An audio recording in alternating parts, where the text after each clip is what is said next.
my name is Maya Kroll. I'm a new face to be on the phone, but I could not be more excited to show y'all our new series. So this series is going to be called Why Do It That Way? And the point of the series is basically what you see in the name. We're going to be going over every single aspect of what we do in the church and asking, why do we do it that way? Is it tradition, or is it an actual commandment, or is it sometimes a little bit of both? Growing up, I always had 1,000,001 questions about why we do things. And as I got older, I realized two things about these questions. First of all, these questions are really, really good for wanting to grow your faith and learn more.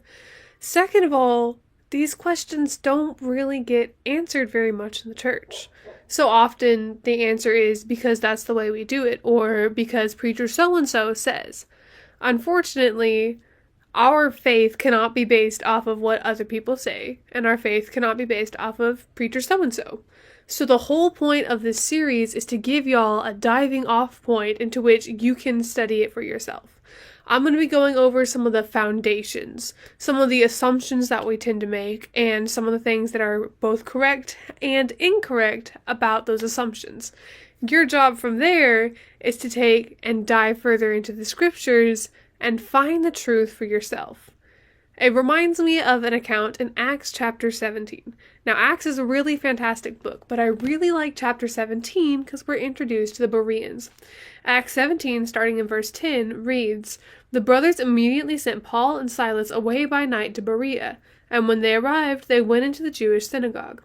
Now these Jews were more noble than those in Thessalonica. They received the word with all eagerness, examining the scriptures daily to see if these things were so." So we see two things from these Bereans. First of all, Paul himself comes and says, "Hey, this is the truth." And they say, "Is it really though?" And they go in and they investigate for themselves. Second of all, they do it all eagerly because they love the Lord and they love his word. And that's what I want us to get from this series, a love of God and a knowledge of the way his church ought to work.